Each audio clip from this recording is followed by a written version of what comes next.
زاہدی حنفی رحمۃ اللہ علیہ وہ فرماتے ہیں کہ نبی علیہ السلام کے معجزات 1000 ہی ہیں، اور یہ بھی کہا کہ 3000 تک ان کی تعداد ہے۔ اگر نبی علیہ السلام کے معجزات کو تقسیم کیا جائے تو اس کی 10 قسمیں بنتی ہیں۔ کتنے قسمیں بنتی ہیں؟ 10 قسمیں۔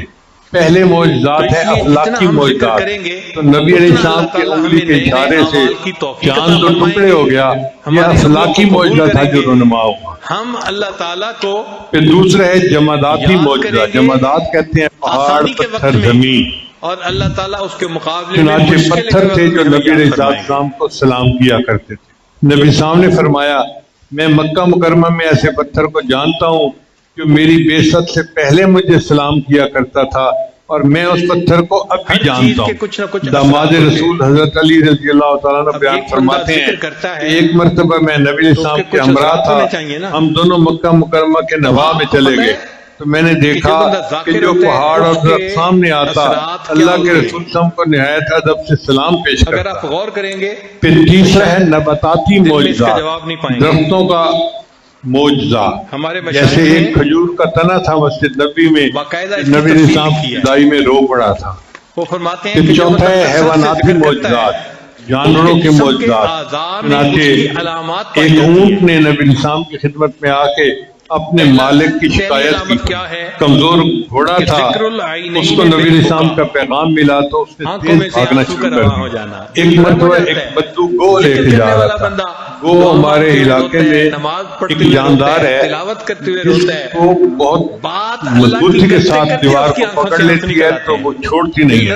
تو پہلے وقتوں کے ڈور ڈاکو اس کو استعمال کرتے تھے، اس کو دیوار کے ساتھ چپکا دیتے تھے اور پھر اس رسے کے ساتھ ان کی دیوار پھیلان جائے۔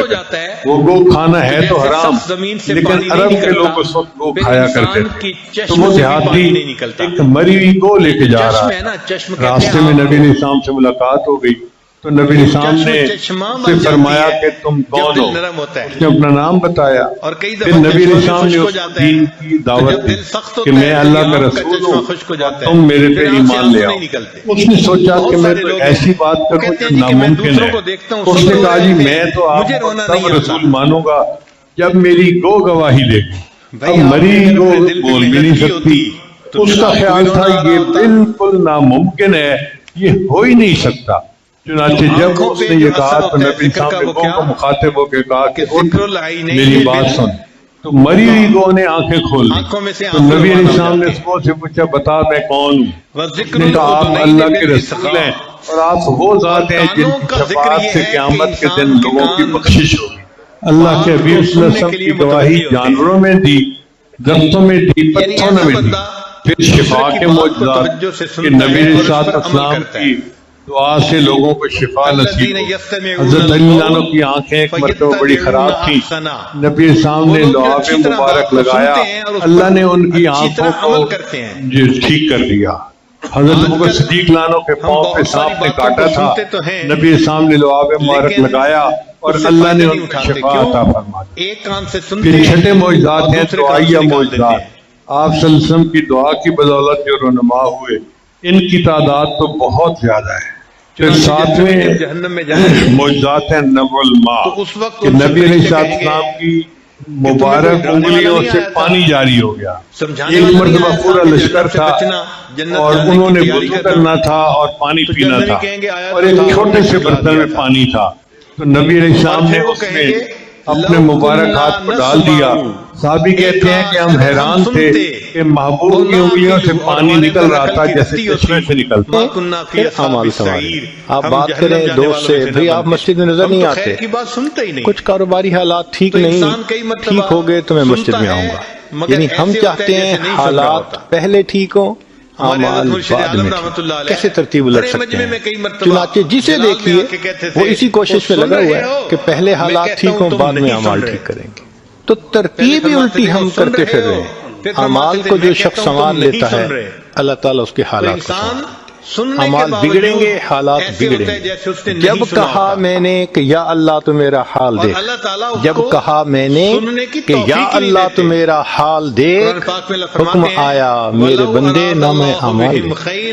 ہم حالات کا تو شکوہ کرتے ہیں، اپنے عمل تو نہیں نہ دیکھتے، تو اعمال کو سنوارنے سے اللہ تعالیٰ حالات کو سنوار دیتے ہیں۔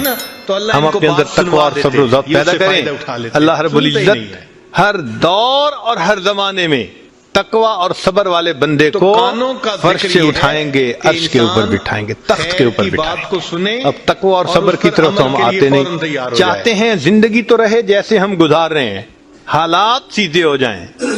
کیسے حالات سیدھے ہو سکتے ہیں؟ سمپل سی مثال ہے کہ بجلی سے ایک مشین چلتی ہے، اب ایک بندہ مشین کو روکنا چاہتا ہے، ایک ہی ترتیب ہے کہ پیچھے سے بٹن بند کرو. آپ بٹن بند نہیں کریں گے، ہاتھ سے مشین کو پکڑ کے روکنے کی کوشش کریں گے، ہاتھ کٹوا بیٹھیں دل میں اللہ کی محبت سارا دن زور آزمائی کریں گے، مشین کہاں رکے گی؟ تو عقل مند بندہ مشین کو پکڑ کے نہیں کھڑا ہوتا، وہ سوئچ کو بند کرتا ہے. حالات کا سوئچ اللہ رب العزت کے ہاتھ میں ہے. تو ادھر رجوع کرنے کی بجائے کہ اللہ حالات کو ٹھیک کر دیجئے، ہم حالات کی مشین کے ساتھ کشتی کر رہے ہیں. کون ہمیں عقل مند کے؟ تو پہلی بات، جو شخص اپنے اعمال کو ٹھیک کر لیتا ہے اللہ رب العزت اس کے حالات کو ٹھیک کر دیتے ہیں. دوسری بات، جو شخص اپنی آخرت کو سنوار لیتا ہے اللہ تعالیٰ اس کی دنیا کو سنوار دیتے ہیں. ہم پھر الٹے چاہتے ہیں کہ پہلے دنیا سنورے پھر ہم آخرت سنواریں گے. یہاں پھر ہم غلطی کرتے ہیں، دن رات دنیا سنوارنے میں لگے ہوئے ہیں، پزل بنی ہوئی ہے. ایک حصہ جوڑتے ہیں تو دوسرا ٹوٹتا ہے، وہ توڑتے ہیں تو پہلا ٹوٹتا ہے. ہر بندہ لگا ہوا ہے اسی کوشش میں. تو اللہ رب العزت کے ہاں ترتیب یہ ہے. اس کی مثال اگر دیکھنی ہو، صحابہ رضی اللہ عنہ کی مبارک زندگیوں کو دیکھیے. انہوں نے اپنی آخرت کو سنوارا، اللہ نے اس کے نتیجے میں ان کی دنیا کو سنوارا. بات کیا تھی کہ نہ کیسر و کسرا سے دبے چند وہ لوگ کے اونٹوں کے چرانے والے، اور جن کو کافور پہ ہوتا تھا نمک کا دھوکہ، بن گئے دنیا کی تقدیر بدلنے والے. انہوں نے اپنی آخرت کو سنوارا، اللہ نے دنیا سنواری. کیسے؟ اطمینان، اتنا اطمینان کہ یمن سے جوان عورت چلتی ہے اور مدینہ طیبہ پہنچتی ہے اور پورے راستے میں کوئی اس کی طرف آنکھ اٹھا کر دیکھنے والا نہیں ہوتا. اللہ نے مال و دولت کے اتنے ڈھیر عطا کیے تھے. انس اللہ عنہ کہتے ہیں کہ میں لکڑی کاٹنے والے کلہاڑے سے سونے کی اینٹوں کو توڑا کرتا تھا. اب لکڑی کے کلہاڑے سے جو سونا ٹوٹے گا وہ تولوں میں اور گراموں میں تو نہیں ہو سکتا. اللہ نے اتنی دولت ان کے قدموں میں ڈال دی. بچہ پیدا ہوتا تھا اس کا روزینہ متعین تھا. سیدنا عمر اللہ عنہ نے ایک رات دیکھا ایک عورت چھوٹے سے بچے کو روٹی کا ٹکڑا کھلانے کی کوشش کر رہی ہے، بچہ رو رہا ہے. پوچھا کیوں کر رہی ہو؟ کہنے لگی کہ امیر المومنین نے قانون بنایا ہوا ہے کہ جب بچہ دودھ چھوڑے گا پھر ہم بیت المال سے روزینہ متعین کریں گے، تو میں کوشش کر رہی ہوں. عمر اللہ عنہ آئے، بہت روئے.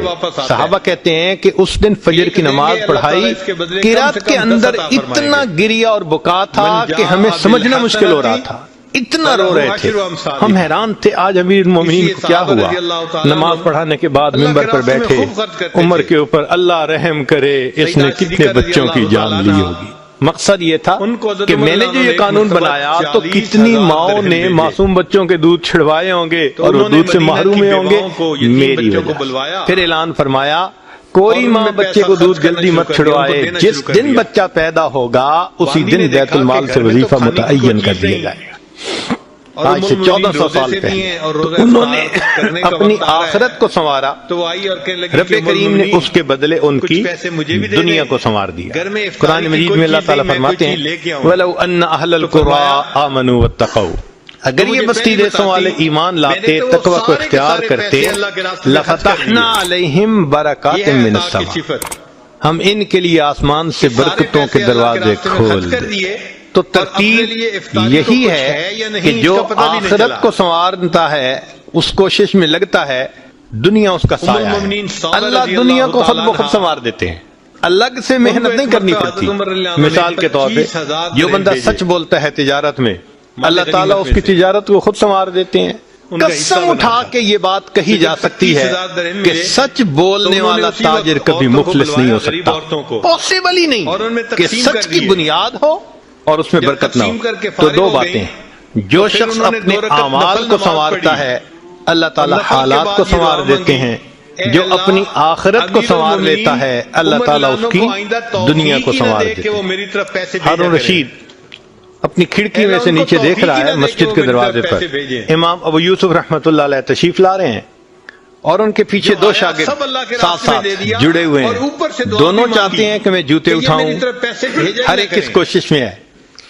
جب امام ابو یوسف رحمۃ اللہ نے جوتے اتارے تو ان میں سے ایک بچے کا ہاتھ ایک جوتے پہ پڑا، دوسرے کا ہاتھ دوسرے جوتے پہ پڑا، دونوں نے ایک ایک جوتا اٹھا لیا۔ پھر انہوں نے فوراً آپس میں یہ طے کر لیا کہ ایک نے کپڑا بچھایا رومال، ایک نے بھی جوتا ڈالا، دوسرے نے بھی اس میں ڈال دیا، ایک نے ایک طرف سے پکڑ لیا، دوسرے نے دوسری طرف سے، کہ دونوں کو جوتے اٹھانے کا اجر مل جائے۔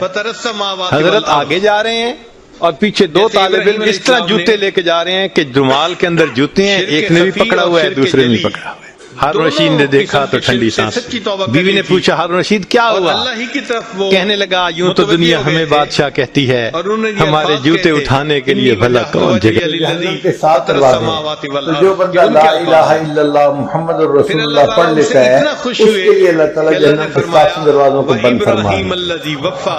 اب اس لا الہ الا اللہ کے ذرا معرف کو سن لیجیے۔ لا الہ الا اللہ یہ مقصد زندگی ہے، اور محمد الرسول اللہ یہ طرز زندگی ہے۔ لا الہ الا اللہ یہ یقین کی دنیا ہے، اور محمد الرسول اللہ یہ عمل کی دنیا ہے۔ لا الہ الا اللہ یہ روحانی دنیا ہے، اور محمد الرسول اللہ یہ جسمانی دنیا ہے۔ لا الہ الا اللہ کا تعلق باطن سے ہے جس کو دکھایا نہیں جا سکتا، محمد الرسول اللہ کا تعلق ظاہر سے ہے جس کو چھپایا نہیں جا سکتا۔ لا الہ الا اللہ باطن کی دنیا کو بسانا ہے، اور محمد الرسول اللہ کا معنی ظاہر کو سنتوں سے سجانا ہے۔ لا الہ الا اللہ یہ قلب کو اللہ کی طرف متوجہ کرتا ہے، اور محمد الرسول اللہ یہ جسم کو عبادت کی طرف متوجہ کرتا ہے۔ لا الہ الا اللہ میں ما سوا کا یقین دل سے نکل جائے، اور محمد الرسول اللہ کا مقصد ہے کہ ما سوا کے طریقے زندگی سے نکل جائیں۔ لا الہ الا اللہ کا معنی منشاء الہی پہ چلنا، اور محمد رسول اللہ کا معنی منشاء نبوت کے اوپر چلنا۔ لا الہ الا اللہ اس میں جلال ہے، اور محمد رسول اللہ اس میں جمال ہے۔ لا الہ الا اللہ میں احکامات الہی پر چلنے میں کامیابی کا یقین، اور محمد رسول اللہ میں سنت نبی پر چلنے میں کامیابی کا یقین۔ اللہ تعالیٰ نے غزوہ بدر میں لا الہ الا اللہ میں کامیابی کا سبق سکھایا، اور غزوہ احد میں محمد رسول اللہ میں کامیابی کا سبق سکھایا۔ لا الہ الا اللہ یہ درخت کی جڑ کی مانند ہے، جڑ جتنی مضبوط ہوگی درخت اتنا مضبوط ہوگا، اور محمد رسول اللہ یہ درخت کی شاخوں کی مانند ہے، شاخیں جتنی زیادہ ہوتی ہیں، پتے زیادہ ہوتے ہیں تو پھل بھی زیادہ ہوتا ہے، اور اس کا سایہ بھی زیادہ ہوتا ہے۔ اور جب اللہ تعالیٰ کی لا الہ الا اللہ یہ پاسپورٹ کی مانند ہے، اور محمد رسول اللہ یہ جنت کے ویزے کی مانند ہے۔ اب لا الہ الا اللہ میں اللہ کی ذات کا تعلق، اور محمد رسول اللہ میں نبی علیہ السلام کی رسالت کا تعلق۔ گویا دو ہستیوں سے ہمارا واسطہ پڑا، ایک اللہ سے جو ارحم الراحمین ہے، اور ایک محمد رسول اللہ سے جو رحمت للعالمین ہے۔ کسی شاعر نے کیا اچھی بات کہی، یا رب تو کریمی و رسول تو کریم، اے رب آپ بھی کریم ہیں اور آپ کے رسول صلی اللہ علیہ وسلم بھی کریم ہیں، صد شکر کے ہستے میں آنے دو کریم۔ میں اللہ کا شکر ادا کرتا ہوں کہ میرا معاملہ دو ہستیوں کے درمیان ہے جو دونوں کریم ہیں۔ اب اللہ تعالیٰ کے ارحم الراحمین ہونے کا ذرا نظارہ دیکھیے۔ اللہ رب العزت کی رحمت کے دو نام ہیں، ایک ہے رحمان اور ایک ہے رحیم۔ تو طالب علم کے ذہن میں بات آتی ہے کہ دو نام کیوں ہیں؟ اس کی ایک وجہ ہے، ایک ہوتا ہے بندے کا مالدار ہونا، یہ ایک الگ صفت ہے، اور ایک ہوتا ہے بندے کا سخی ہونا، یہ الگ صفت ہے۔ کئی دفعہ بندہ مالدار تو ہوتا ہے، سخی نہیں ہوتا تو مال کس کام کا۔ کئی بندہ سخی تو بڑا ہوتا ہے، پلے کچھ نہیں ہوتا تو اس کی سخاوت کس کام کی۔ مزہ تو تب ہے کہ مال بھی کثرت کے ساتھ ہو اور سخاوت بھی خوب ہو۔ تو رحیم کا جو نام ہے نا اللہ تعالیٰ کا، اس کا معنی ہے کہ اللہ تعالیٰ کی رحمت بے انتہا ہے، اور رحمان کا مطلب کہ اللہ کی رحمت خرچ بھی بے انتہا ہو رہی ہے۔ آپ دیکھیں اللہ وہ ذات ہے جس کی رحمت اپنوں پہ بھی دنیا میں خرچ ہو رہی ہے، پرایوں پہ بھی ہو رہی ہے، مومنوں پہ بھی ہو رہی ہے، کافروں پہ ہو رہی ہے۔ کافروں کو اولاد کون دیتا ہے؟ کافروں کو صحت کون دیتا ہے؟ کافروں کو عزت کون دیتا ہے؟ تو یہ سب کچھ نعمتیں ان کو دنیا میں اللہ دیتا ہے۔ اللہ وہ ذات ہے جو رحمان ہے، جو وفاداروں کو بھی دنیا میں دیتا ہے، غداروں کو بھی دنیا میں دیتا ہے۔ اس کی رحمت کی انتہا دیکھیے کہ ہر کسی پر اس کی رحمت خرچ ہو رہی ہے. اس لیے یہ دو نام ہیں، رحمان اور رحیم. رحیم کا مطلب وہ ذات جس کی رحمت اتنی کہ کوئی اس کی انتہا ہی نہیں، اور رحمان کا مطلب وہ ذات کہ جس کی رحمت اپنے اور پرائے ہر ایک کے اوپر خرچ ہو رہی ہے. محمد صلی اللہ علیہ وسلم سے راضی ہوں کہ وہ میرے نبی ہیں. میں آتا ہے کہ اللہ رب العزت نے اپنی رحمت کے 100 حصے کیے اور ان میں سے ایک حصہ اللہ نے مخلوق میں تقسیم کیا. یہ جو مخلوق میں محبتیں نظر آتی ہیں نا، ماں کو محبت اولاد سے ہے، خامد کو بیوی سے ہے، بیوی کو خامد سے ہے، بھائی بہن کی محبت، دو بھائیوں کی محبت، پیر کو مرید سے، مرید کو پیر سے، استاد شاگرد، شاگرد استاد. مخلوق میں جتنی محبتیں نظر آتی ہیں یہ اس ایک حصے کے آگے حصے در حصے ہیں جو ہمیں ملے ہیں. اب آپ غور کیجئے کہ اگر وہ کھرب حصہ جو کسی ایک ماں کے حصے میں آیا، اس کی وجہ سے ماں کو اولاد سے اتنی محبت ہوتی ہے، تو جس پروردگار کے پاس 100 حصے رحمت ہے اس کو بندوں سے کتنی محبت ہوگی. ہمیں کیسے پتہ چلے؟ ہم تو اس کا اندازہ ہی نہیں لگا سکتے. سچی بات تو یہی ہے کہ رحمت تو اللہ کے پاس ہے، یا پھر رحمت للعالمین کے پاس ہے، اور باقی تو سارے پانی کے بلبلے ہیں. اپنے دل میں چنانچہ اللہ رب العزت نے اپنے پیارے حبیب صلی اللہ علیہ وسلم کی امت کے لیے دنیا میں ایسا نظام بنایا کہ چھوٹے چھوٹے بہانوں سے ان کے گناہوں کو معاف کرنا. اگر غور کیجیے کہ کوئی بندہ نیکی کا ارادہ کرتا ہے نا، ابھی نیکی کی نہیں ہے، صرف دل میں ارادہ کیا، مصمم ارادہ کیا، تو ارادہ کرنے پر فرشتہ ایک نیکی نام اعمال میں لکھ لیتا ہے. ابھی اس نے کچھ بھی نہیں کیا، لیکن چونکہ ارادہ کر لیا تو ارادہ کرنے پر اس کے لیے نیکی لکھ دی جاتی ہے. اور نیکی کا فرشتہ امیر ہے اور جو گناہ لکھنے والا فرشتہ ہے وہ اس کا ماتحت ہے. اب یہی بندہ گناہ کا ارادہ کرے تو گناہ والا فرشتہ لکھ نہیں سکتا. کیوں؟ نیکی والا فرشتہ کہتا ہے بھی گناہ کیا تو نہیں نا، تمہیں کیا مسئلہ ہے، کیوں لکھ سکتے؟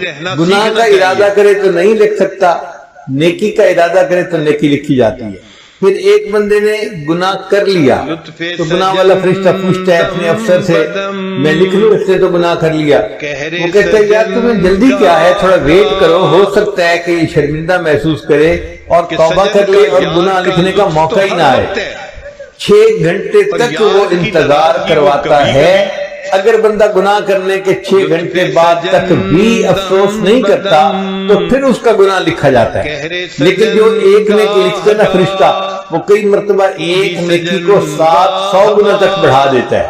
حدیث مبارکہ میں آتا ہے کہ جب کوئی بندہ سو جاتا ہے تو نیکی والا فرشتہ ایک نیکی کے بدلے میں 10 گناہوں کو مٹا دیتا ہے. تو ہم اپنے اللہ سے ہر حال میں اب سوچئے کہ ہم تو سو رہے ہیں لیکن نیکی والا فرشتہ ایک نیکی کے بدلے 10 گناہوں کو مٹاتا چلا جا رہا ہے. تو کئی مرتبہ کوئی گناہ بچتا ہی نہیں. مومن نے نیکیاں اتنی کی ہوتی ہیں. حدیث مبارکہ میں آتا ہے، بخاری شریف کی روایت ہے کہ جس بندے نے دن میں 100 مرتبہ سبحان اللہ و بحمدہ پڑھ لیا، اللہ اس کے سب گناہوں کو معاف کر دیتے ہیں، اگرچہ اس کے گناہ سمندر کی جھاگ کے برابر کیوں نہ ہو. اسی حال میں سب سے زیادہ بہتر ہے. اب بتائیے کتنا چھوٹا سا ذکر ہے. 100 مرتبہ یہ ذکر کرنے پر اللہ تعالیٰ بندے کے سب گناہوں کو معاف فرما دیتے ہیں، اگرچہ اس کے گناہ سمندر کی جھاگ کے برابر کیوں نہ ہو. پھر اللہ تعالیٰ نے دل کی ندامت کو توبہ بنا دیا. ایک بندہ زبان سے کچھ نہیں بولتا مگر غلطی کرنے کے بعد اپنے دل میں نادم ہوتا ہے تو الندم توبۃ. وہ جو دل میں نادم ہوا، شرمندہ ہوا کہ سوری مجھے ایسے نہیں کرنا چاہیے تھا، میں غلطی کر بیٹھا، یہ دل سے نادم ہونا ہی اس کی توبہ ہے. اس پر اللہ گناہ معاف فرما دیتے ہیں. تو دیکھیے اللہ تعالیٰ بہانے ڈھونڈ رہے ہیں نا بندے کے گناہوں کو معاف کرنے کے. پھر اللہ تعالیٰ نے توبہ کے قبول ہونے کے لیے کوئی شرط متعین نہیں کی کہ یہ شرط پوری کرو گے تو توبہ قبول کریں گے. بندے نے توبہ کی، اللہ نے فوراً قبول فرمایا. پھر جو بندہ بیمار ہو جاتا ہے تو بیماری کی وجہ سے اس کے گناہ معاف ہو جاتے ہیں. حدیث مبارکہ میں کچھ لوگ بیمار ہوتے ہیں، ان کے گناہ معاف ہو جاتے ہیں، اور جب بیماری سے صحت یاب ہوتے ہیں وہ اس طرح گناہوں سے پاک ہوتے ہیں جس طرح اس دن پاک تھے جب اس کی ماں نے ان کو جنم دیا تھا. بیماری کیا آئی؟ بندے کے لیے روحانی غسل کا سبب بن گئی. پھر دنیا میں کوئی پریشانی آتی ہے، مصیبت آتی ہے، بندے کو ٹھوکر لگے گناہ معاف، حتیٰ کہ اگر اس کا چراغ جلتا ہوا بجھ جائے تو اس پر بھی گناہ معاف ہو جاتے ہیں۔ اس نے آ کے طوطے کو تو اتنی چھوٹی چھوٹی پریشانیوں پر اللہ گناہ معاف کرتے ہیں۔ ایسے لگتا ہے کہ اللہ کی رحمت تل گئی ہے کہ میں نے اپنے محبوب کے امتیوں کے گناہوں کو معاف کر دینا ہے۔ پھر کچھ لوگ گناہ کر لیتے ہیں مگر اس پر توبہ استغفار نہیں کرتے۔ اللہ تعالیٰ نے ایک اور سبب بنا دیا۔ حدیث مبارکہ میں آتا ہے کہ اللہ تعالیٰ مچھلیوں کو، پرندوں کو اور چونٹیوں کو حکم فرماتے ہیں کہ تم ایمان والوں کے لیے استغفار کرو۔ وہ مچھلیاں پانی میں، پرندے ہوا میں اور چونٹیاں اپنے دلوں میں مومنوں کے لیے استغفار کر رہی ہوتی ہیں، اور یہ تو زمین کی مخلوق تھی۔ اللہ تعالیٰ نے اس سے بھی اور بڑا کرم کیا، وَيَسْتَغْفِرُونَ لِمَنْ فِي الْأَرْضِ، اللہ فرشتوں کو حکم کرتے ہیں کہ جو مومن گناہگار خطا کر بیٹھے تم ان کے لیے استغفار کرو، میں گناہ معاف کر دوں گا۔ اور موت کے وقت تو فرشتے بندوں کے لیے استغفار کرتے ہیں۔ اگر اس کے پھر ایک دوست کی دعا پر اللہ تعالیٰ دوسرے دوست کے مغفرت فرما دیتے ہیں۔ تو بھائی یہ زبان دیکھیے جمعہ کے دن اللہ تعالیٰ پورے ہفتے کے گناہوں کو معاف فرما دیتے ہیں۔ حدیث مبارکہ میں آتا ہے کہ رمضان مبارک میں اللہ تعالیٰ پورے سال کے گناہوں کو معاف فرما دیتے ہیں۔ جس بندے نے حج کیا یا عمرہ کیا، رجع کہ یوم ولدت امہ، وہ حج سے اس طرح واپس لوٹتا ہے جیسے اس دن گناہوں سے پاک تھا جب اس کی ماں نے اس کو جنم دیا تھا۔ اللہ اس طرح گناہوں سے بندے کو پاک کر دیتے ہیں۔ حدیث مبارکہ میں آتا ہے کہ جو عورت اپنے خامن سے حاملہ ہوتی ہے تو جس لمحے اس کو حمل ہوتا ہے زندگی کے پچھلے سب گناہوں کو اللہ معاف فرما دیتے ہیں۔ پھر وہ جب بچے کو جنم دیتی ہے تو بچے کو جس وقت جنم دیتی ہے دوبارہ اس کی زندگی کے سب گناہوں کو معاف کر دیا جاتا ہے۔ پھر وہ بچے کو دودھ دیتی ہے، پالتی ہے۔ اب یہ بچہ جب بولنے کے قابل ہوتا ہے، اگر یہ بچہ سب سے پہلے اللہ کا نام زبان سے نکالے، اللہ تیسری مرتبہ پھر اس کے زندگی کے سب گناہوں کو معاف فرما دیتے ہیں۔ تو اس سے تو پتہ چلتا ہے کہ اللہ تعالیٰ کی رحمت تل گئی ہے بندوں کے گناہوں کو معاف کرنے کے لیے۔ اعطیک ربک فترضی، اے میرے محبوب صلی اللہ علیہ وسلم، اللہ تجھے اتنا عطا کرے گا کہ تو راضی ہو جائے گا۔ ہمارے مرشد عالم اپنے اس کا ترجمہ یوں فرماتے تھے سمجھنے کے لیے کہ وَلَسَوْفَ يُعْطِيكَ رَبُّكَ فَتَرْضَىٰ، اللہ تجھے اتنا دے گا کہ تو بس بس کرے گا۔ ہوتا ہے نا، آپ اپنے برتن میں دودھ لے رہے ہیں اور دودھ ڈالنے والا اتنا ڈالتے ہے کہ وہ کنارے تک آ جاتا ہے تو لینے والا کہتا ہے بس بس بس بھائی۔ تو اس آیت کا ترجمہ یہی ہے، اللہ فرماتے ہیں میرے محبوب اللہ تجھے اتنا دے گا کہ تو بس بس کرنے لگ جائے گا۔ جب نبی علیہ السلام پر یہ آیت تو نبی اسلام نے فرمایا کہ اللہ نے مجھ سے وعدہ کیا ہے میں تجھے اتنا دوں گا کہ تو بس بس کرے گا، اور میں اس وقت تک راضی نہیں ہوں گا جب تک میرا آخری امتی بھی جنت میں نہیں چلا جائے گا۔ یہ اعتکاف میں بیٹھنے والے اللہ اکبر کبیر۔ چنانچہ حدیث پاک میں آتا ہے کہ معاشر کا میدان ہوگا، فرشتے کہیں گے نبی علیہ السلام کو کہ آپ ممبر کے اوپر بیٹھیے۔ نبی علیہ السلام ممبر پر نہیں بیٹھیں گے، کیوں؟ ایسا نہ ہو کہ میں ممبر پر بیٹھوں اور ممبر جو ہے اس کو اڑا کر جنت پہنچا دیا جائے اور میری امت کا پیچھے حساب باقی رہ جائے۔ نبی علیہ السلام انتظار کریں گے کہ جب حساب مکمل ہو جائے گا تب میں ممبر پر بیٹھوں گا، پھر میں جنت میں جاؤں گا۔ رب کریم چنانچہ ہمیں نیکی کی نئی نبی علیہ السلام نے ایک مرتبہ دعا مانگی کہ یا اللہ میری امت کا حساب میرے سپرد فرما دیجیے۔ اللہ تعالیٰ نے پوچھا میرے محبوب صلی اللہ علیہ وسلم آپ ایسی دعا کیوں کر رہے ہیں؟ اللہ یہ دعا میں اس لیے کر رہا ہوں کہ میں نہیں چاہتا قیامت کے دن میری امت کے گناہوں سے باقی دنیا واقف ہو۔ جب میں نے حساب لینا ہوگا تو میں حساب لے لوں گا اور کسی کو پتہ بھی نہیں چلے گا کہ میری امت کے کرتوت کیا تھے۔ اللہ تعالیٰ نے فرمایا میرے محبوب صلی اللہ علیہ وسلم آپ حساب آپ کی امت کا حساب میں ہی لوں گا، مگر میں اس طرح گناہوں کو معاف کروں گا کہ جب آپ کی امت کی قیامت کے دن آئیں گے بڑے بڑے گناہ پہلے ہی معاف ہو چکے ہوں گے۔ گرمی برداشت نہیں ہوتی تو دیکھیے سکرات موت سے گناہ معاف ہوتے ہیں، ضبط قبر سے گناہ معاف ہوتے ہیں، قیامت کے دن کی جو وحشت ہوگی اس سے بھی امت کے گناہ معاف ہوں گے، اور امت جب نبی اسلام کے سامنے پیش ہوگی تو ان کے گناہ معاف ہو چکے ہوں۔ اور اگر کوئی رہ بھی گیا ہوگا تو حدیث پاک میں آتا ہے اللہ تعالیٰ ایک بندے کو بلائیں گے اور اس کے گرد نور کی چادر تان لیں گے، جیسے کنات لگا دی جاتی ہے نا تو نور کی کنات لگ جائے گی، اب جب نور کی قناعت لگ جائے گی تو باقی مخلوق کو کچھ پتہ نہیں چلے گا اندر کیا ہے، مگر اندر اللہ تعالیٰ اس بندے کو اس کے گناہ